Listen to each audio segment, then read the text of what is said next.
संस्कृत श्लोक आदि के प्रस्तुत होने के बाद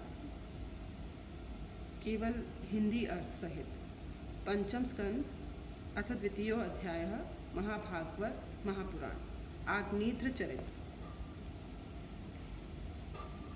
श्री शुकदेव जी कहते हैं, पिता प्रियव्रत के इस प्रकार तपस्या में संलग्न हो जाने पर राजा आग्नेत्र उनकी आज्ञा का अनुसरण करते हुए जम्बू द्वीप की प्रजा का धर्मानुसार पुत्रवत पालन करने लगे। एक बार वे पितृलोक की कामना से सत्पुत्र प्राप्ति के लिए पूजा की सब सामग्री जुटाकर सुर सुंदरियों के क्रीड़ा स्थल मंदराचल की एक घाटी में गए और तपस्या में तत्पर होकर एकाग्र चित्त से प्रजापतियों के प्रति श्री ब्रह्मा जी की आराधना करने लगे।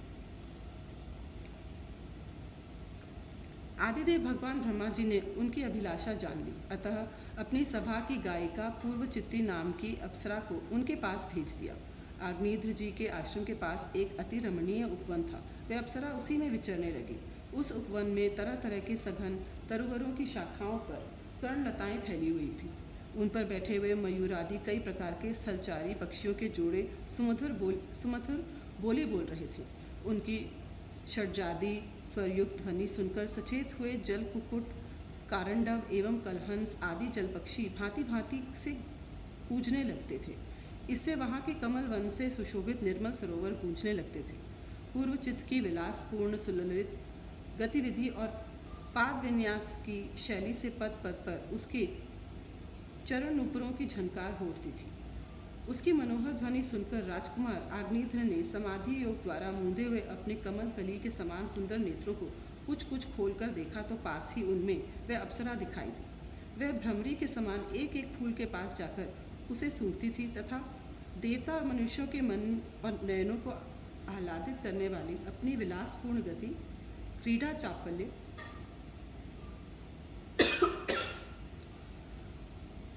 लज्जा एवं विनयुक्त चितवन, सुमधुर वाणी तथा मनोहर अंगावयों से पुरुषों के हृदय में कामदेव के प्रवेश के लिए द्वार सा बना देती थी।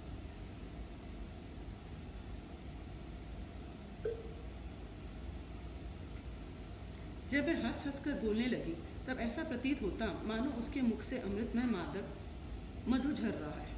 इसके निश्वास के गंध से मदांध होकर भौरे उसके मुख कमल को घेर लेती।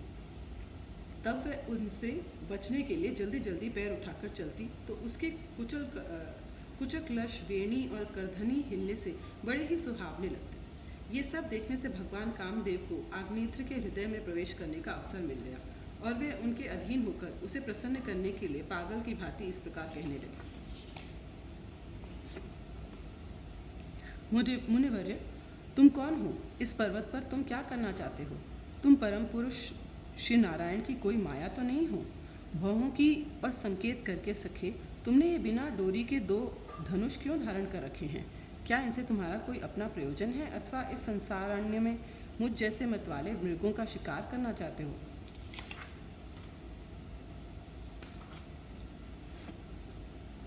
कटाक्षों को लक्ष्य के करके तुम्हारे ये 2 बाण तो बड़े सुंदर पैने हैं। अहो, इनके कमल दल के पंख हैं, देखने में बड़े शांत हैं और हैं भी पंखहीन। यहाँ वन में विचरते हुए तुम इन्हें किस पर छोड़ना चाहते हो? यहाँ तुम्हारा कोई सामना करने वाला नहीं दिखाई देता। तुम्हारा ये पराक्रम हम जैसे जड़ बुद्धियों के लिए कल्याणकारी हो। भौरों की ओर देखकर, भगवान, तुम्हारे चारों ओर जो ये शिष्यगण अध्ययन कर रहे हैं वे तो निरंतर रहस्ययुक्त सामगान करते हुए मानो भगवान की स्तुति कर रहे हैं और ऋषिगण जैसे वेद की शाखाओं का अनुसरण करते हैं, उसी प्रकार ये सब तुम्हारी चोटी से झड़े हुए पुष्पों का सेवन कर रहे हैं, नुपुरों के शब्द की ओर संकेत करके।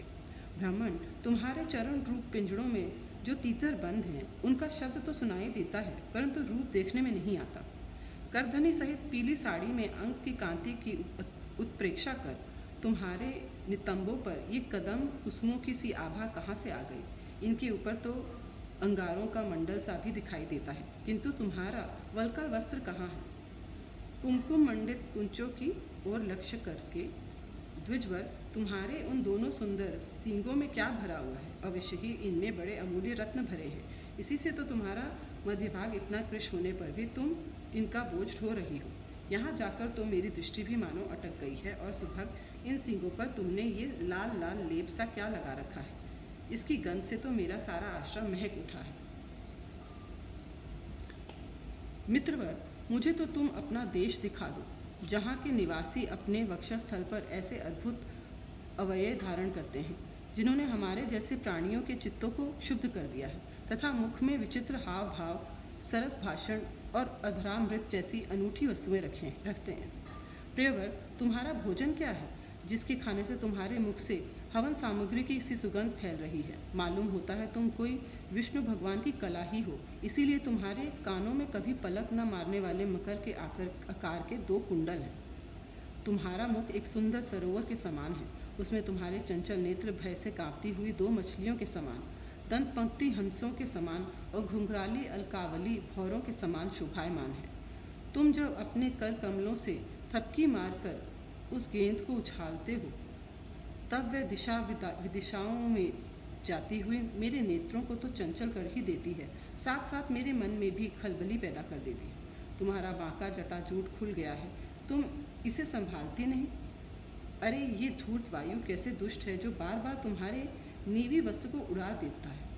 तपोधन, तपस्वियों के तप को भ्रष्ट करने वाला ये अनूप रूप तुमने किस तप के प्रभाव से पाया है? मित्र आओ, कुछ दिन मेरे साथ रहकर तपस्या करो, अथवा कहीं विश्व विस्तार की इच्छा से ब्रह्मा जी ने ही तो मुझ पर कृपा नहीं की। सचमुच तुम ब्रह्मा जी की ही प्यारी देन हो, अब मैं तुम्हें नहीं छोड़ सकता। तुम में तो मेरे मन और नयन ऐसे उलझ गए हैं कि अन्यत्र जाना ही नहीं चाहते। सुंदर सींगों वाले, तुम्हारा जहाँ मन हो मुझे भी वहीं ले चलो। मैं तो तुम्हारा अनुचर हूँ और तुम्हारी ये मंगलमयी सखियाँ भी हमारे ही साथ रहें। श्री सुखदेव जी कहते हैं, राजन, अग्निद्र देवताओं के समान बुद्धिमान और स्त्रियों को प्रसन्न करने में बड़े कुशल थे। उन्होंने इसी प्रकार रति चातुर्मयी मीठी मीठी बातों से उस अप्सरा को प्रसन्न कर लिया। वीर समाज में अग्रगण्य अग्निध्र की बुद्धि, शील रूप अवस्था, लक्ष्मी और उदारता से आकर्षित होकर वह उन जम्बू द्वीपाधिपति के साथ कई हजार वर्षों तक पृथ्वी और स्वर्ग के भोग भोगती रही। तदनंतर नृपवर अग्निध्र ने उसके गर्भ से नाभि, किमपुरुष, हरिवर्ष, इलावृत, रम्यक, हिरण्मय, कुरु, भद्राश्व और केतुमाल नाम के 9 पुत्र उत्पन्न किए। इस प्रकार 9 वर्ष में प्रतिवर्ष एक के क्रम से 9 पुत्र उत्पन्न कर पूर्वचित्ती उन्हें राजभवन में ही छोड़कर फिर ब्रह्मा जी की सेवा में उपस्थित हो गए। ये अग्निध्र के पुत्र माता के अनुग्रह से स्वभाव से ही सुडौल और सबल शरीर वाले थे। अग्निध्र ने जम्बू द्वीप के विभाग करके उन्हीं के समान नाम वाले 9 वर्ष भूखंड बनाए और उन्हें एक एक पुत्र को सौंप दिया। तब वे सब उनके अपने अपने वर्ष का राज्य भोगने लगे। महाराज अग्निध्र दिन दिन भोगों को भोगते रहने पर भी उनसे अतृप्त ही रहे। वे उस अप्सरा को ही परम पुरुषार्थ समझते थे, इसलिए उन्होंने वैदिक कर्मों के द्वारा उसी लोक को प्राप्त किया जहाँ पितृगण अपने सुकृतों के अनुसार तरह तरह के भोगों में मस्त रहते हैं। पिता के परलोक सिधारने पर नाभि आदि 9 भाइयों ने मेरु की मेरु देवी प्रतिरूपा, उग्रदंष्ट्री, लता, रम्या, श्यामा, नारी, भद्रा और देववीति नाम की 9 कन्याओं से विवाह किया। इति श्रीमद्भागवते महापुराणे पारमहंस्यां संहितायां 5म स्कन्धे आग्नेयवर्णनं नाम 2. अध्यायः।